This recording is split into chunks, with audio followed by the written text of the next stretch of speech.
I just buried my wife and her mom is suing me for custody of my daughter. I buried my wife Emily 3 weeks ago, and now her mother Diane stood in Lily's bedroom ripping down the drawings my 6-year-old daughter had taped to the wall. These need to come down, Diane said, tearing off another piece of tape. Lily sat on her bed clutching her stuffed rabbit, watching her grandmother strip the room bare. This looks like a prison cell, not a child's bedroom. Emily would be horrified. I stopped in the doorway. What are you doing? Fixing this. Diane gestured at the bare walls, drawings crumpled in her fist. Your daughter has been sleeping in this depressing space for 3 weeks and you haven't even noticed. Look at this place. I looked at Lily instead. Those were hers. They were scribbles. Diane moved to the bookshelf, started pulling things off. Half of these toys are broken. When's the last time you actually organized this room? When's the last time you did anything besides survive? Lily's spoon clinked against her bowl. She looked at me, then back to her cereal. Diane, I appreciate the help, but help? She laughed, sharp and quick. Is that what you think this is? I've been here every day for 3 weeks because someone has to make sure this child is cared for. You're barely keeping it together. I counted to 5. I'm her father, and I'm her grandmother, the only family she has left who can actually provide stability. Diane moved closer, lowering her voice so Lily wouldn't hear clearly. You work 50 hours a week. You can barely get her to school on time. Half the time you're so exhausted you fall asleep during dinner. Because I'm grieving. Because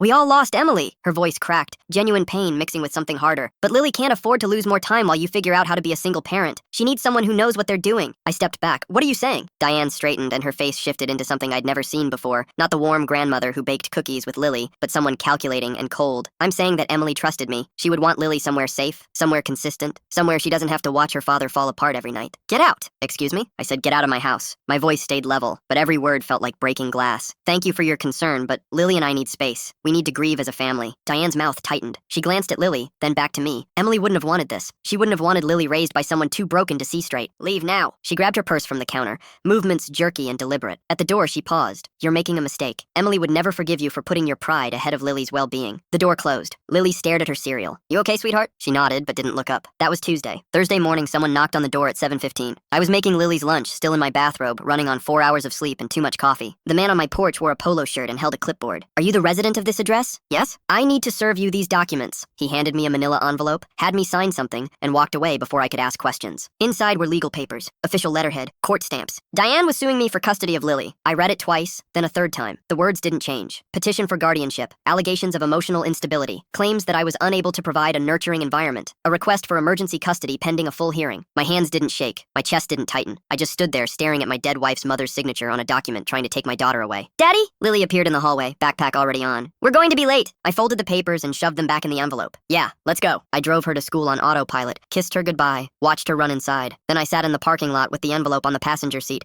trying to understand how 3 weeks of grief had turned into this. My phone buzzed. A text from Emily's brother. Heard about Mom's concerns. Hope you're okay. She's just worried about Lily. So it was already spreading. Diane had already started talking. I called my lawyer before I even left the parking lot. The lawyer's name was Rebecca Torres, and she didn't sugarcoat anything. Grandparent custody cases are rare, but not impossible, she said over the phone. If she can prove you're genuinely unfit, a judge might consider it. Do you have any history of substance abuse, violence, mental health crises? No, nothing. Good. We'll need documentation. School records showing Lily's attendance, medical records showing she's healthy and cared for, character references from teachers, neighbors, anyone who can speak to your parenting. Can you get those? Yes. Do it fast. The hearing is in 6 weeks. Rebecca paused. And don't engage with Diane directly. No texts, no calls, no confrontations. Everything goes through lawyers now. I agreed and hung up. Then I called Lily's school and asked for a meeting with her teacher. By noon, Emily's brother had called twice. I didn't answer. Her sister left a voicemail asking if we could talk about Diane's concerns. I deleted it. At pickup, another parent approached me in the parking lot. Hey, I heard about the custody thing. That must be so hard. I stared at her. How did you hear about that? Oh, Diane mentioned it at the PTA meeting last night. She's really worried about Lily. The woman touched my arm. I'm sure it'll work out. Diane had been at a PTA meeting, talking about the lawsuit, to other parents. I picked up Lily and drove home without speaking. She asked if I was mad. I said no. She didn't believe me. That night, I opened my laptop and started gathering proof. Lily's attendance record. Perfect, except for the week of the funeral. Her last checkup. Healthy weight. Up to date on shots. No concerns. I drafted an email to her teacher asking for a character statement. Then I opened social media and saw Diane's post. It was long, heartfelt. A grieving grandmother's plea for understanding. She wrote about losing Emily, about watching her only grandchild struggle, about a father too consumed by his own pain to see what his daughter needs. She didn't mention the lawsuit directly, but she didn't have to. The comments poured in. Praying for you and Lily. You're so brave for speaking up. That poor little girl. I closed the laptop, walked to Lily's room. She was asleep, her stuffed rabbit tucked under her chin, a new drawing taped to the wall where Diane had torn the others down. It was a picture of 3 people holding hands. Me, Lily, and Emily. Emily's cousin called the next morning. I don't want to take sides, but Diane showed me some stuff that's pretty concerning. What stuff? Just things about Lily's routine, or lack of one. Look,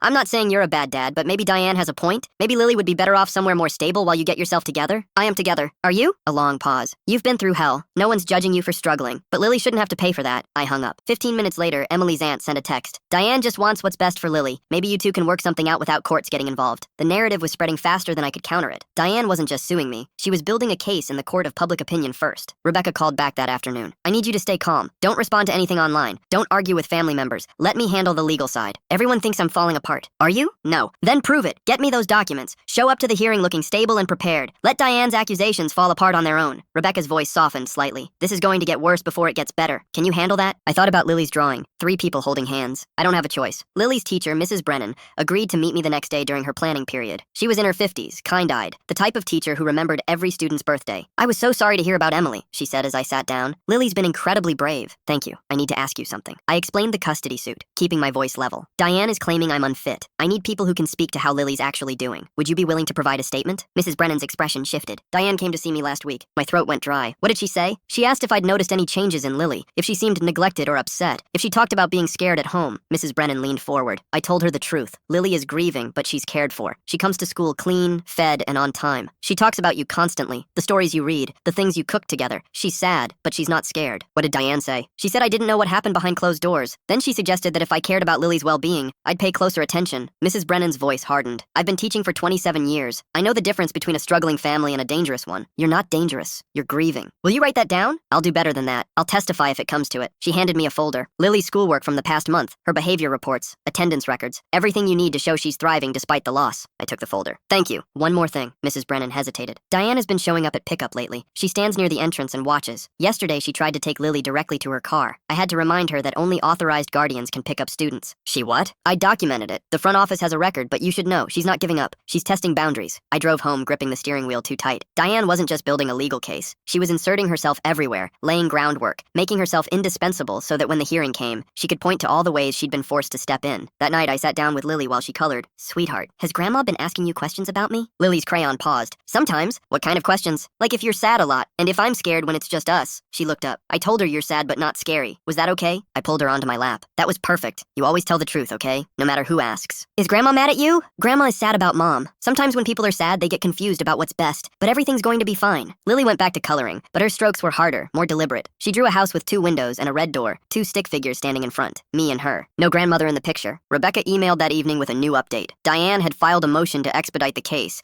claiming I posed an immediate risk. The hearing was moved up to 4 weeks. This is good, Rebecca wrote. She's rushing. Rushing leads to mistakes. Keep gathering evidence. I sat in the dark living room staring at my phone. 4 weeks to prove I wasn't broken. 4 weeks to fight a woman who'd spent decades perfecting the art of control. Emily used to say her mother loved hard but smothered harder. I'd laughed it off back then, thinking it was just typical mother-daughter tension. Now I understood what Emily had been warning me about all along. Diane didn't want to save Lily. She wanted to own her. Diane showed up at the house 3 days later. I opened the door to find her standing on the porch with her phone out, filming. I just want to check on Lily, she said loudly, clearly for the recording. I haven't seen my granddaughter in over a week and I'm concerned about her welfare. You're not welcome here. So you're denying me access to my granddaughter? After everything she's been through? Diane stepped closer, phone still raised. I have every right to make sure she's being cared for. I started to close the door. She stuck her foot in the gap. Move your foot or I'm calling the police. Go ahead, call them. Let them see what kind of environment you're keeping that child in. She craned her neck, trying to see past me into the house. Is Lily even home? Or did you leave her with strangers again? She's at school, where she goes every day, on time. Really? Because I heard she was late twice last week. That was a lie. Lily hadn't been late once, but Diane said it with such confidence that for a second I doubted myself. Leave now. Diane lowered her phone, expression shifting to something almost pitying. You're scared. I understand. You know you're failing her and you don't want anyone to see it, but I will see it, one way or another. She turned and walked to her car. I watched her drive away, then immediately texted Rebecca. Diane just showed up filming, claimed I'm denying access and that Lily was late to school. None of it's true. Rebecca's response came fast. Do not engage, document everything. Save the doorbell footage if you have it. I did have it. I downloaded the clip and sent it to Rebecca, then forwarded it to myself as backup. That afternoon, the school counselor called. Hi, this is Patricia Owens from Lily's school. Do you have a minute to talk? Sure. I wanted to touch base about Lily. She's been doing well overall, but I noticed she seemed a bit withdrawn this week. Has anything changed at home? I closed my eyes. Her grandmother is suing me for custody. It's been stressful. A pause. I see, I wasn't aware. Has Lily mentioned anything about that? Not to me.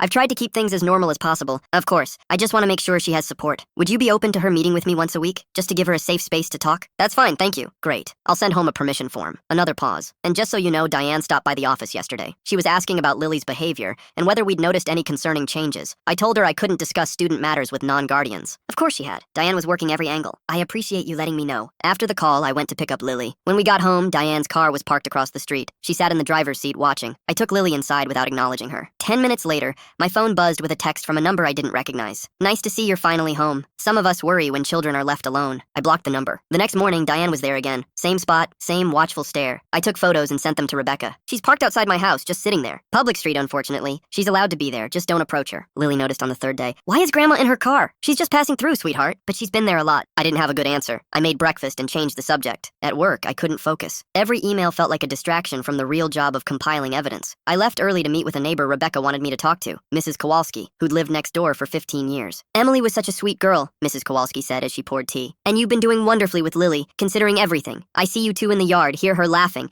That's what matters. Would you be willing to write that in a statement? Of course, but I should tell you, Diane came by last week. She was asking if I'd noticed anything concerning, if Lily seemed scared or unkempt, if I'd ever seen you acting erratically. What did you say? I told her the truth, that you're a good father doing your best. Mrs. Kowalski's expression hardened. She didn't like that. She implied I wasn't paying close enough attention, that maybe I was too old to notice the warning signs. I wrote down everything Mrs. Kowalski said and thanked her. When I got home, Diane's car was gone, but there was a note tucked in my mailbox. You can't hide forever. I will protect Lily whether you cooperate or not. I added it to the folder of evidence. That weekend, I took Lily to the park. We were on the swings when Diane appeared at the edge of the playground. She didn't approach, just stood there, phone out, filming again. Lily saw her and stopped swinging. Daddy, Grandma's here. I see her, let's go play on the slide. But Lily didn't move. She stared at Diane, confused. Why won't she come say hi? I don't know, sweetheart. Diane filmed for another 5 minutes, then left. That night, she posted the video online with a caption. Watching my granddaughter from a distance because I'm no longer allowed to be part of her life. Praying she's safe. The comments were brutal. This is heartbreaking. Why would a father keep a grandmother away? Something's not right here. I wanted to respond, to defend myself, but Rebecca had been clear. No engagement. So I watched the comments pile up and said nothing. On Monday, a caseworker from Child Services called. We received a report of potential neglect. I need to schedule a home visit to follow up. This is because of my mother-in-law. She's suing for custody and making false claims. I understand this is difficult, but we're required to investigate all reports. Can we schedule something for this week? We scheduled it for Thursday. I spent 2 days cleaning the house, organizing Lily's room, making sure every surface looked perfect. Rebecca told me not to worry. The visit was standard procedure, but I couldn't help it. The caseworker, a young woman named Stephanie, arrived on time. She walked through the house, checked the fridge, looked at Lily's room. She asked Lily questions, gentle, careful questions about school and bedtime and whether she felt safe. Lily answered honestly. Yes, Daddy made dinner every night. Yes, she liked her room. Yes, she felt safe. No, she wasn't scared. Stephanie thanked us and left. She said she'd file her report within a week. That night, I couldn't sleep. I kept thinking about Diane's note, her videos, her constant presence. Every move I made felt scrutinized. Every parenting decision suddenly a potential failure. I was keeping Lily fed, clothed, loved, but Diane had turned even that into something questionable. Rebecca called the next morning with the caseworker's preliminary feedback. No signs of neglect. The home was clean, Lily was healthy, and there were no safety concerns. The report would reflect that. That's good news, Rebecca said. Diane's claims are falling apart, but it didn't feel like good news. It felt like surviving. Every day was another test, another hoop to jump through, another accusation to disprove. Diane had turned my life into a performance where grief wasn't allowed, where every moment of exhaustion was evidence against me. Lily asked me that night why Grandma didn't visit anymore. Grandma and I are having a disagreement right now, but it's grown-up stuff. You don't need to worry about it. Did I do something wrong? No, baby, you didn't do anything wrong. She went to bed quietly, but I heard her crying an hour later. When I went to check on her, she was holding Emily's photo. I miss Mom, she whispered. Me too. I sat with her until she fell asleep, then went back downstairs and opened my laptop. More comments on Diane's post, more people who believed her narrative, more strangers convinced I was the villain. Rebecca emailed an update. Diane had submitted additional affidavits. Friends who claimed they'd seen me unraveling. Family members who said I'd become distant and hostile. None of them had talked to me directly. They were all working from Diane's version of events. I replied with my own evidence. Mrs. Brennan's statement, Mrs. Kowalski's statement, the caseworker's findings, Lily's perfect attendance record. This is strong, Rebecca wrote back, but you need to prepare yourself. Diane is going to keep pushing until the hearing. She wants you to crack. I closed the laptop and looked around the empty living room. Emily's absence was everywhere. The spot on the couch where she used to read, the photo wall we'd built together, the coffee mug she'd liked best, still sitting in the cabinet because I couldn't bring myself to use it. Diane wasn't just attacking my parenting. She was using my grief as a weapon. The rumor started small, then spread like wildfire. A neighbor I barely knew stopped me at the mailbox. Hey, I heard you've been having a rough time. If you ever need someone to watch Lily while you sort things out, just let me know. Sort what out? She looked uncomfortable. You know, everything you're dealing with. Diane mentioned you might need some support. I'm fine, we're fine. She nodded, but her expression said she didn't believe me. At the grocery store, the cashier who usually chatted with Lily went quiet. No more, how's school, or what a pretty dress. Just scanned items and handed me the receipt without making eye contact. I asked Rebecca about it. Can she just tell people whatever she wants? Technically, yes. Slander cases are hard to prove and take years. Focus on the hearing. That's what matters. But it didn't feel like that's what mattered. It felt like Diane was building a wall around me, one conversation at a time, until I was completely isolated. Emily's best friend called that week. We'd always gotten along. She'd been at the funeral, brought casseroles, offered to help with Lily. I need to ask you something, she said carefully. Is it true you've been drinking? What? No. Diane said she's seen empty bottles. She's worried about Lily's safety. There are no empty bottles. I'm not drinking. I stopped, realizing how defensive I sounded. Where is this coming from? She's been talking to people, a lot of people. And honestly, some of what she's saying sounds concerning, like how you don't answer your phone, how you've been angry angry and paranoid. Because she's harassing me, because she's spreading lies. See, that's what she said you'd say. That you'd call her a liar and make her out to be the bad guy. A pause. Look, I don't want to take sides, but maybe you should consider whether she has a point. Maybe Lily would be better off with someone more stable right now. I hung up, sat in the car for 10 minutes staring at nothing. Diane's strategy was working. Every time I defended myself, I sounded exactly like she'd said I would. Defensive, paranoid, unstable. The hearing was 2 weeks away. I barely slept. Every night was the same loop. Replaying conversations, imagining worst-case scenarios, lying awake listening for Diane's car outside. I started drinking coffee at midnight just to stay functional during the day. Work was falling apart. I missed a deadline. Forgot about a meeting. My boss pulled me aside and asked if I was okay. I lied and said yes. He didn't look convinced. Lily asked why I was so tired all the time. Just grown-up stuff, sweetheart. Nothing for you to worry about. But she was worrying. I could see it in the way she watched me, in how quiet she'd become at dinner. She was 6 years old and already learning to tiptoe around her father's stress. Diane posted another video. This one was her sitting in her car, crying. I haven't seen my granddaughter in almost a month, she said to the camera, voice breaking. I'm not allowed near the house. I'm not allowed to call. All I want is to know that Lily is safe and loved, but I'm being kept in the dark. If you're a parent or a grandparent, you understand what this feels like. Please keep us in your prayers. The comments exploded. Hundreds of people calling me a monster, demanding someone investigate, threatening to report me themselves. A few said they'd seen me around town, and I looked unhinged. I wanted to scream. I wanted to post my own video, show the doorbell footage of Diane filming my house, share the texts and the notes and all the evidence I'd been collecting. But Rebecca's voice was in my head. Do not engage. So I didn't. I just watched the comments multiply and felt the walls close in tighter. Then Diane posted an open letter. It was long, detailed. A heartbroken grandmother's plea to save her granddaughter from a father who was drowning in grief and anger. She wrote about Emily's wishes, about how Emily had always trusted her, about how she'd tried to help but been pushed away. She wrote about seeing Lily looking thin and sad, about hearing her say she missed her mommy, about a house that felt cold and empty. Every word was carefully chosen. Every sentence was designed to sound reasonable, concerned, loving. It got shared hundreds of times. People I'd never met started messaging me. Some were kind, offering support. Most weren't. You should be ashamed. Give that poor woman her granddaughter. Emily would be disgusted with you. I closed social media and didn't open it again. Rebecca called the next day. I saw the post. Don't respond. I know. I'm serious. She's baiting you. She wants you to lose your temper publicly so she can use it as evidence. Stay calm. I'm trying. Try harder. The hearing is in 10 days. Can you hold it together for 10 days? I said yes. I didn't know if it was true. That weekend, someone knocked on the door at 9 at night. I looked through the peephole and saw a woman in business casual holding a badge. Child Protective Services, I need to speak with you. I opened the door. This is about Diane. I'm here to follow up on a report. May I come in? She walked through the house, asked to see Lily's room, checked the kitchen. Lily was already asleep, so the caseworker just looked in on her from the doorway. Everything seems fine, she said after 20 minutes. But I do need to ask, have there been any incidents of substance use, domestic conflict, or concerning behavior? No, nothing.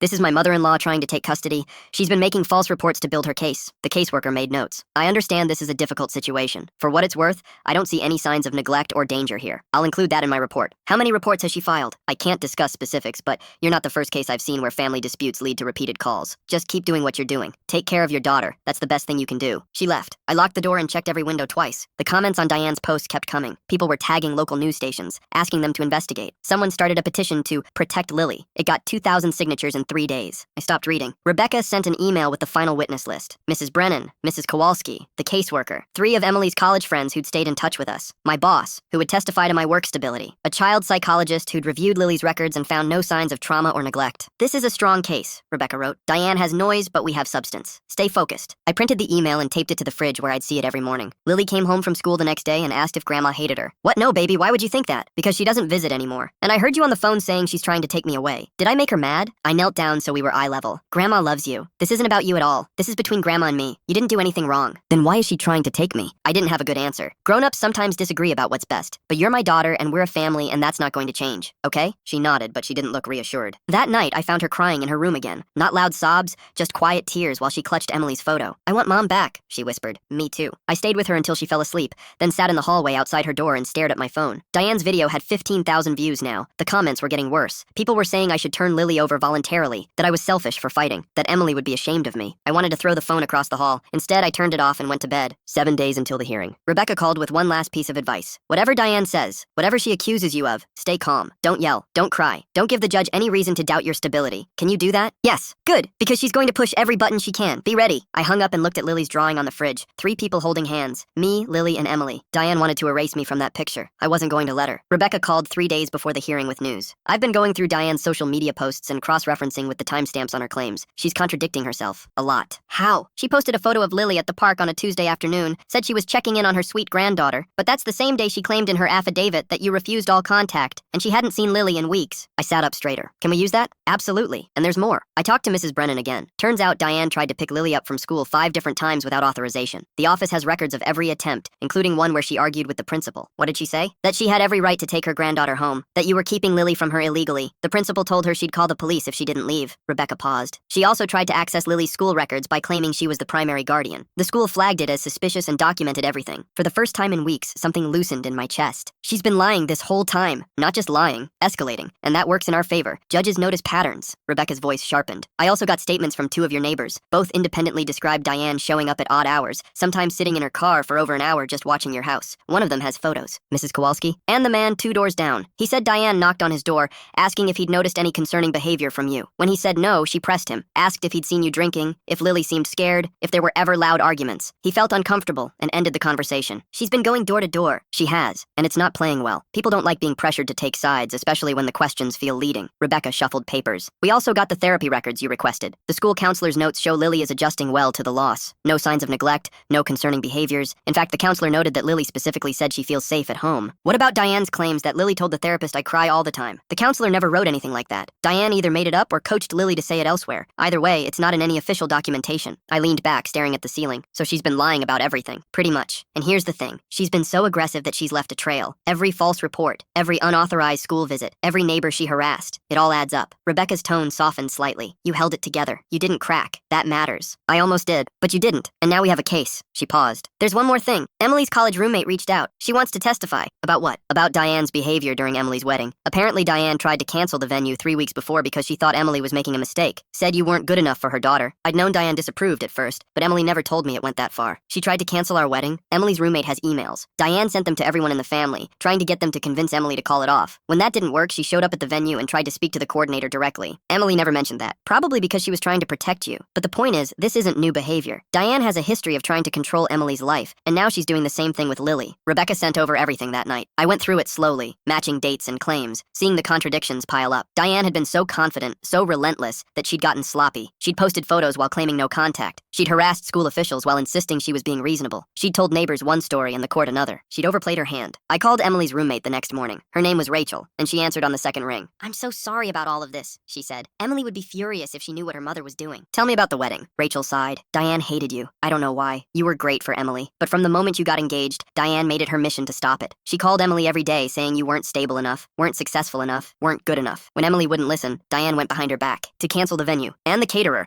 and the florist. She called everyone, claiming there was a family emergency and the wedding was off. Emily spent 2 weeks undoing the damage. Rachel's voice hardened. The worst part was the night before the wedding. Diane cornered Emily in the bridal suite and begged her not to go through with it. Said she'd regret it, that you'd ruin her life. Emily kicked her out. I never knew. Because Emily didn't want you to. She thought if she could just manage her mother, keep the peace, everything would be fine. But Diane never stopped trying to control her. Even after you got married, she'd show up unannounced, criticize everything, undermine Emily's decisions. Rachel paused. When Emily got pregnant, Diane tried to convince her to move back home, said you wouldn't be able to handle being a father. The pattern was clear. Diane hadn't just started this with Lily. She'd been doing it to Emily for years. Will you testify to that? Absolutely. Emily was my best friend. I won't let her mother rewrite history. The hearing was 2 days away. Rebecca sent the final prep documents. Questions I might be asked, advice on how to stay calm, a breakdown of what to expect. I read through everything twice, then printed it and put it in a folder with all the other evidence. That night, I sat down with Lily while she colored. Sweetheart, we're going to go to a courthouse in a couple days. It's where grown-ups go to solve disagreements. Is it about Grandma? Yes, Grandma and I disagree about some things, and a judge is going to help us figure it out. Will I have to go? No. You'll stay with Mrs. Kowalski. It's just grown-up stuff. Lily kept coloring, but her strokes were slower. Is Grandma mad at me? No, baby. Grandma loves you. This isn't about you at all. Then why is everyone so sad? I didn't have a good answer for that either. Sometimes grown-ups make things complicated, but it's going to be okay. I promise. She nodded and went back to her drawing. When she finished, she held it up. A house with a red door, 2 stick figures standing in front. Me and her. Where's Grandma? I asked gently. She's not there anymore. She's too far away. I taped the drawing to the fridge next to the others. The day before the hearing, I dropped Lily off at school and drove to Rebecca's office for a final meeting. You look better, she said when I walked in. I slept. Good. You'll need it tomorrow. She spread documents across her desk. Here's what's going to happen. Diane will present her case first. She'll paint herself as the concerned grandmother and you as the unstable father. She'll use emotional appeals, vague accusations, and selective facts. Let her. Don't react. Okay, then we present our case. We'll call Mrs. Brennan, the caseworker, Rachel, and your neighbors. We'll show the school records, the medical records, the documentation of Diane's harassment. We'll expose the contradictions in her claims and demonstrate a clear pattern of controlling behavior. What if the judge believes her? The judge won't, because we have evidence and she has emotion. Emotion is compelling, but evidence wins cases. Rebecca leaned forward. The most important thing you can do tomorrow is stay calm. Don't argue. Don't get defensive. Answer questions directly and honestly. Show the judge you're stable, capable, and focused on Lily's well-being. I can do that. I know you can. You've been doing it for weeks. She handed me a single sheet of paper. Read this tonight. It's Emily's obituary. Remember why you're doing this. I took the paper. Emily's photo smiled up at at me. The same photo we'd used at the funeral, the one where she looked happy and alive and like she had no idea what was coming. I folded it carefully and put it in my pocket. That night, I read Lily 3 stories and stayed until she fell asleep. Then I sat in the living room with the lights off, looking at the photo wall Emily and I had built together. Our wedding, Lily's birth, family vacations, birthday parties, every moment of the life we'd made. Diane wanted to take that away, wanted to rewrite our family, erase me from the story, claim ownership of the daughter Emily and I had raised together. Tomorrow I'd stop her. The courtroom was smaller than I expected. Diane sat at the other table with her lawyer, a sharp-looking woman in a navy suit. When I walked in, Diane looked up and our eyes met. She didn't look away, just stared at me with something between pity and certainty, like she'd already won. Rebecca squeezed my shoulder. Remember, stay calm. The judge entered and we all stood. Judge Patricia Montgomery was in her 60s, gray hair pulled back, reading glasses perched on her nose. She looked tired, like she'd seen 1,000 cases just like this one. This is a petition for guardianship, she said, flipping through papers. The petitioner, Diane Fletcher, is seeking custody of her granddaughter Lily on the grounds that the current guardian, Lily's father, is unfit to provide adequate care. Is that correct? Diane's lawyer stood. Yes, Your Honor. And the father contests this petition? Rebecca stood. Yes, Your Honor. Emphatically. Judge Montgomery nodded. Let's proceed, Ms. Fletcher. You may present your case. Diane's lawyer called her to the stand first. Diane walked up slowly, dabbing at her eyes with a tissue before sitting down. She looked smaller somehow, fragile, nothing like the woman who'd torn down Lily's drawings or filmed my house from her car. Mrs. Fletcher, can you tell the court about your relationship with your granddaughter? Lily is everything to me, Diane said, voice shaking. After my daughter Emily passed away, I tried to be there for both of them. I helped with meals, with bedtime, with everything. I just wanted to make sure Lily was taken care of during such a terrible time. And what happened when you tried to help? He pushed me away, told me I wasn't welcome. I tried to respect his grief, I really did, but I started noticing things. Lily looked thin. She was sad all the time. The house felt cold and empty. Diane looked at the judge. I tried to talk to him about it, to offer support, but he became hostile, angry. I was genuinely worried about Lily's safety. Can you describe specific incidents that caused concern? Diane nodded. Lily told me her father cried a lot, that he forgot to make dinner sometimes, that she was scared when he got upset, and when I tried to visit, to check on her, he threatened to call the police. What kind of father does that to someone who just wants to help? She went on for 20 minutes, painting herself as the concerned grandmother and me as the unstable widower. She cried twice. The judge took notes. When Diane's lawyer finished, Rebecca stood for cross-examination. Mrs. Fletcher, you stated that you've been denied access to Lily for weeks. Is that correct? Yes, he won't let me see her. Rebecca pulled out a printed photo. Then can you explain this social media post from 2 weeks ago? It's a picture of Lily at the park, and you captioned it, "Spending time with my sweet granddaughter." How did you take this photo if you had no access? Diane hesitated. That was before he cut me off completely. The date stamp shows it was posted the same day you claimed in your affidavit that you hadn't seen Lily in over a month. Which statement is true? I must have gotten the dates confused. It's been very stressful. I see. Let's talk about Lily's school. You visited multiple times, correct? I wanted to make sure she was okay. According to the school's records, you attempted to pick Lily up without authorization 5 separate times. You also argued with the principal when told you couldn't access Lily's educational records. Is that accurate? Diane's composure slipped. I'm her grandmother. I have a right to know how she's doing. You're not her legal guardian. You have no right to access those records without permission. Rebecca stepped closer. You also claimed that Lily's father refused all contact, but you've been parking outside his house regularly, haven't you? I was worried about her. For hours at a time. One neighbor documented you sitting in your car for over 90 minutes on 3 separate occasions. That's not checking in. That's surveillance. I was just making sure she was safe. Rebecca pulled out more papers. You also filed multiple reports with Child Protective Services, all of which were investigated and found to be without merit. You told neighbors that Lily's father was drinking, that Lily was being neglected, that she was scared. None of those claims were substantiated. Why did you make them? Because they're true. He's just good at hiding it. Or they're not true at all. Rebecca's voice sharpened. Let's talk about your relationship with your daughter Emily. You tried to cancel her wedding venue 3 weeks before the ceremony, didn't you? Diane went rigid. That's not relevant. It speaks to a pattern of controlling behavior. You didn't approve of Emily's husband, so you tried to sabotage their wedding. When that didn't work, you showed up the night before the ceremony and begged Emily not to marry him. Is that correct? I was trying to protect her. From what? A stable, loving relationship? Rebecca held up an email. This is from Emily's wedding coordinator, confirming that you called and claimed the wedding was canceled due to a family emergency. Emily had to spend weeks fixing the damage you caused. And after they married, you continued trying to control Emily's life. You pressured her to move back home. You criticized her parenting. You undermined her decisions at every turn. That's not true. We have witnesses who say otherwise. Rebecca paused. You're not trying to protect Lily. You're trying to control her just like you tried to control Emily. And when Lily's father set boundaries, you retaliated with a custody suit. Diane's lawyer objected, but the judge waved her off. I'll allow it. Continue. Mrs. Fletcher, did you coach Lily to say negative things about her father? No. Did you tell neighbors that he was drinking? I had concerns. Did you post videos online designed to make him look like an unfit parent? I was asking for prayers. You were manipulating public opinion. Rebecca set down her papers. No further questions. Diane left the stand looking shaken. Her lawyer called 2 witnesses. A neighbor who barely knew me and Emily's aunt, who repeated vague concerns about my emotional state. Rebecca dismantled both testimonies quickly by asking what they'd actually witnessed. Neither had seen anything concrete. Then Rebecca called our witnesses. Mrs. Brennan went first. She was calm, professional, and devastating. Lily is a well-adjusted child who's grieving her mother, Mrs. Brennan said. She comes to school on time, completes her work,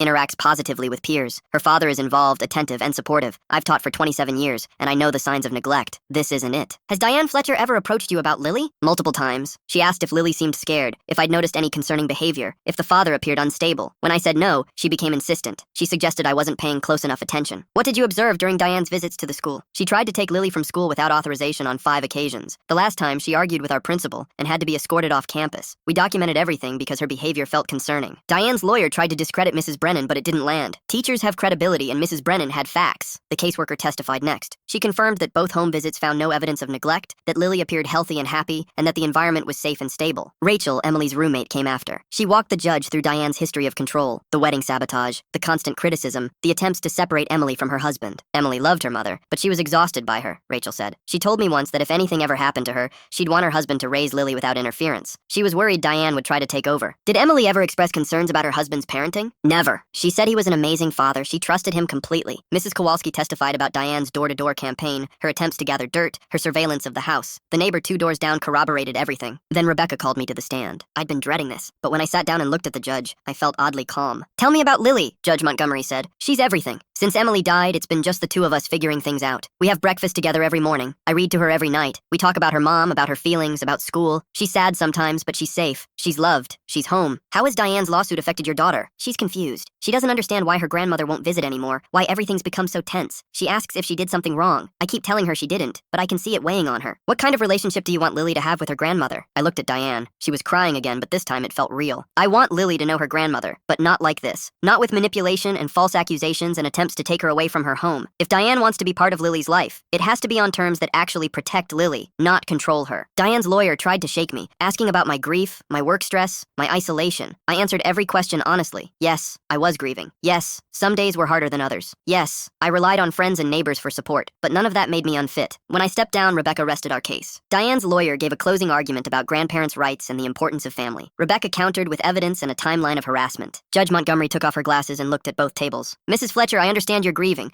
Losing a child is unimaginable, and I have sympathy for that. But this case isn't about your grief. It's about what's best for Lily. She paused. The evidence shows a stable home environment, a loving father, and a child who is thriving despite a terrible loss. What it also shows is a pattern of controlling behavior, false accusations, and harassment. You haven't demonstrated that the father is unfit. You've demonstrated that you disagree with his boundaries. Diane started to speak, but the judge raised a hand. I'm not finished. You filed false reports. You harassed school officials. You surveilled the family home. You manipulated social media to paint a misleading picture. Those actions don't reflect concern for Lily's well-being. They reflect a desire to control the situation. Diane stood up. You don't understand. Emily would want... Sit down, Mrs. Fletcher. He's keeping her from me. He's poisoning her against me. Mrs. Fletcher, sit down now or I will hold you in contempt. Diane didn't sit. She turned to me, voice rising. You stole Emily's daughter. You're erasing her memory. You don't deserve... The bailiff moved toward her. Diane's lawyer pulled her back into her seat, but the damage was done. The judge had seen exactly what we'd been describing. The loss of control, the anger beneath the performance. Judge Montgomery waited until the courtroom was quiet. The petition for guardianship is denied. Lily will remain in her father's custody. Furthermore, Mrs. Fletcher, you are prohibited from contacting the family, visiting the school, or making any further reports to child services without substantial evidence. If you violate this order, there will be legal consequences. Do you understand? Diane's face crumpled. She nodded barely. This hearing is adjourned. The gavel struck and it was over. Outside the courthouse, Diane waited by the steps. She looked smaller than she had inside, like something had broken loose. When she saw me, she stepped forward. Please, I just want to see her. I just want to know she's okay. She's okay. I'm her grandmother. I love her. I was just trying to help. Her voice cracked. Emily would want me in her life. I stopped. Emily would want Lily to be happy and safe, and right now you're neither of those things for her. So that's it? You're cutting me out completely? No. But if you want to see Lily, it has to be supervised. Once a month, short visits, and only if you can respect the boundaries. Diane wiped her eyes. I can do that. Then we'll try. But if you push, if you manipulate, if you do anything like this again, it's over. Understand? She nodded. I walked to my car and drove to Mrs. Kowalski's house. Lily ran out when she saw me, throwing her arms around my waist. Did you win? She asked. Yeah, sweetheart, we won. That night, I tucked her into bed and sat beside her like always. Daddy, she whispered. Do you think Mom would be proud of us? I looked at her drawing on the wall. The house, the 2 stick figures, the red door. Yeah, baby, I think she would. Lily smiled and closed her eyes. I stayed until her breathing slowed, then walked downstairs and looked at the photo wall. Emily's face smiled back at me from a dozen different moments. Our wedding, Lily's birth, family vacations. I'd lost my wife, but I hadn't lost our family. And for the first time since the funeral, the house felt like home again. Thanks for watching. Don't forget to subscribe, like, and drop your favorite part in the comments. See you in the next one.